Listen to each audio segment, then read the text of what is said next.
Fox News Podcast presents Brett Baer's All-Star Panel. America's got to be in the lead if you want to deal with these threats. We're going to lead. The mourning is over. The Shiva is done. And if you're a conservative, you should be optimistic. You know, my main priority right now is making sure that it delivers for the American people. We have to make our country great again, and I will do that. I think the president gets criticized by people all the time for the stuff he says, by people who ignore what he does. Now, Fox's chief political anchor, Brett Baer. President Trump has landed in the Netherlands. The president expected to make his first appearance 3 days after ordering airstrikes on Iran's nuclear facilities in response to the nation's growing conflict with Israel. On Monday, the president announcing a historic ceasefire deal between Israel and Iran. However, the opposing nations have both since violated that proposed truce at least a few times. President Trump speaking earlier today before boarding Air Force One, expressing deep frustration, we could say that, with both Israel and Iran as efforts to remediate the conflict hang in the balance. Israel, as soon as we made the deal, they came out and they dropped a load of bombs, the likes of which I've never seen before. The biggest load that we've seen. I'm not happy with Israel. You know, when I say, okay, now you have 12 hours, you don't go out in the first hour and just drop everything you have on them. So I'm not happy with them. I'm not happy with Iran either. But I'm really unhappy if Israel's going out this morning because of one rocket that didn't land, that was shot, perhaps by mistake, that didn't land. I'm not happy about that. Meanwhile, as question marks hang over the Middle East, the president shifts his focus to The Hague and NATO, the path forward for the Russia-Ukraine conflict. To discuss this and more, let's bring in our panel, anchor of the story and host of the Untold Story podcast, Martha MacCallum, Fox News senior White House correspondent Peter Doocy, and CEO of Schoen Cooperman Research, Carly Cooperman.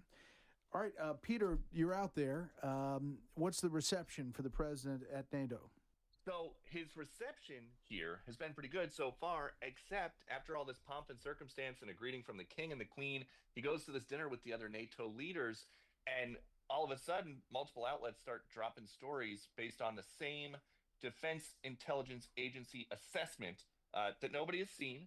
But the thrust of it is that Saturday's big strikes in Iran against the nuclear sites that President Trump wants celebrated here at NATO might have only set the weapons program back a couple of months. As soon as that crossed, I reached out to some pretty high-level folks at the White House. I immediately was handed a statement from the defense secretary disputing this. But if that is going to be the headline of this week, then it is going to completely derail everything that President Trump wants, which is he wants to come here, shake down the rest of the leaders for some more percentage, a higher percentage of their GDP in defense spending, and then he wants to go home. And this has the I know that timing is never your friend if you're the president, or rarely your friend, but this has the chance to really screw things up for them. Yeah. Again, we haven't seen this intelligence report that's being cited. The Israelis are saying that the nuclear program, in their estimation, was set back at least a few years. New York Times is saying it's 6 months. Martha, before all this and the story that dropped about the assessment, the president getting onto Marine One on the South Lawn dropped some F-bombs as well as real bombs the other day, but this was an F-bomb about Israel and Iran violating the ceasefire. It was interesting when you go back and look at the president's statement, and I don't know if he had seen any of this early intelligence, and we should obviously point out that the Defense Intelligence Agency is one of 13 agencies that will look at this report, and they are likely to have different assessments in some ways as they get a battle damage assessment, which is what is unfolding here. But the president was, in his wording, he said they'll never, and I'm paraphrasing, they'll never have nuclear operations in that place again. So it raises the question, which has been out there for a couple of days, and you talked to Vice President Vance about it the other night, Brett. There is this 900 pounds of enriched uranium, and Iran told the IAEA director, Rafael Grossi, who was on my show today, that they were going to move some of it to a safer location. So that's a real possibility. In fact, it's basically been what people have agreed to in our interviews with them, that yes, there is this out there. What impact that has on the overall damage to the program, how many months it sets it back, I think is something that is unfolding. Carly, it's interesting to see the political reaction, and it really falls along party lines mostly. There are some Republicans who are voicing concern that there should have been Congress weigh in at the beginning. But some of these folks, Democrats, if you look back, were in office in President Obama's term when he launched strikes in Lebanon or Syria. And there was not this whole outcry on that side of the aisle. So it is interesting to look through the prism of that. Yeah, of course. I think Democrats, they don't want Iran to have nuclear weapons, but as sitting there as the party that is not in power, they don't like how the White House went about it without seeking congressional approval before launching the military effort. They think it's some kind of declaration of war or amounting to that.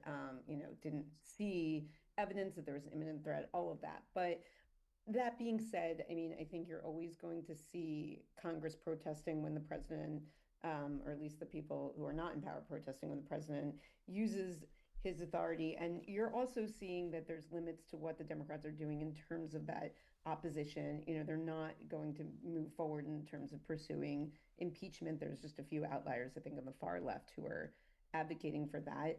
But they also want to see some kind of congressional approval that is mixed in before the U.S. military were to engage in further hostilities. Yeah. Again. As far as impeachment, Peter, the president's saying, make my day. He knows that only benefits him probably politically. He's also saying that lawmakers need to stay in Capitol Hill until they get the big, beautiful bill through. Don't take vacation, 4th of July week, the whole deal. Yes, and on the impeachment point, I have noticed in the last couple months, since President Trump got back, that he and his staff overall, everybody seems to have a much lower blood pressure than anybody that was around in the West Wing the first time. And the impeachment talk kind of does have the feel of been there, done that. I don't think he cares. Like, it's already happened twice, and he still got elected president again. And he's not going to get impeached and removed from office. He's got more than 3 years left. So I don't think he really cares. As for the big, beautiful bill, it feels like something that is going to happen. It's just going to be so different than what they promised because it just keeps taking a beating by the Senate parliamentarian. You can't defund CFPB. You can't actually stop these judges from filing injunctions to stop you. So a lot of these big things that they've been talking about for months are getting stripped out. And so I don't know if it's going to be the one kind of big, still pretty big, but not as big, beautiful bill if it gets through. Yeah. That's the process because of the Byrd rule, and they call it the Byrd bath, the washing of the bill that the Senate parliamentarian has to go through and make sure that it meets the rules to fall under the economic, basically following the budget stipulations so that they could be 50+1 votes. So we don't know what's going to happen. I think there's probably 7 votes that are up in the air, but it seems, Martha, that it's going to get through. Yeah, I think Senator Thune, the majority leader, believes that he can get this across the table. And I think that Mike Johnson seems to believe that the momentum is there. As you point out, and as Peter pointed out, this process of being able to do it with a simple majority, you got to have it in some way fit under the budgetary definition. And so anything that doesn't fit under that by the discernment of this Senate parliamentarian is going to get tossed out. Otherwise, they would have to get 2/3. And so that's just the reality of it. But I think that they will get the tax cut through. And I think politically, that's probably the most important thing they're going for here. Yeah, so they don't see tax increases. Panel, we'll hold it right there. Peter, I was struck just back on the Israel-Iran thing that the president said to Israel that we're done operating inside Iran as far as strikes. You guys, we're done. And this is ceasefire now, but if they're needed, he said they're not doing it. He said different things along the way, and that's clearly a signal that the U.S. is kind of not ready to go in again.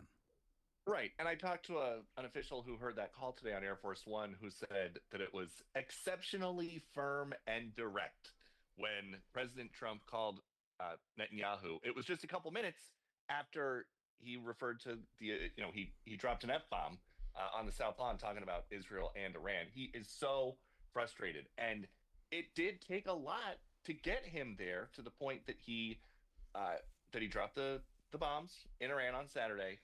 He sees that as being a big, big help to Netanyahu, something that Netanyahu has wanted him to do for years but couldn't. And he doesn't want to hear any lip from Netanyahu about it wasn't enough. And so they are done. And it's hard to imagine a scenario unless the Iranians really attack American interests. And there is a lot of concern with these new intel assessments about possible sleeper cells or people who came across the open border a couple of years ago with bad intentions who could be working in some way for the Iranians or their proxies. But even if there's an attack like that, it's hard to see President Trump getting to the point where they have stealth bombers going over Iran again. Mm-hmm. Everything seems to come back to that issue of immigration when we're talking about at home, Carly, and just on Iranian nationals who were let into the country under the Biden administration, it's more than 1,500, 700 of them let into the country and not heard from. So that raised some eyebrows in CBP. It is an issue that obviously Democrats see the National Guard and how the enforcement issue and ICE is being perceived, especially out west, seems to be a political issue that they're grabbing on and saying that this is going to win for them. It didn't last time.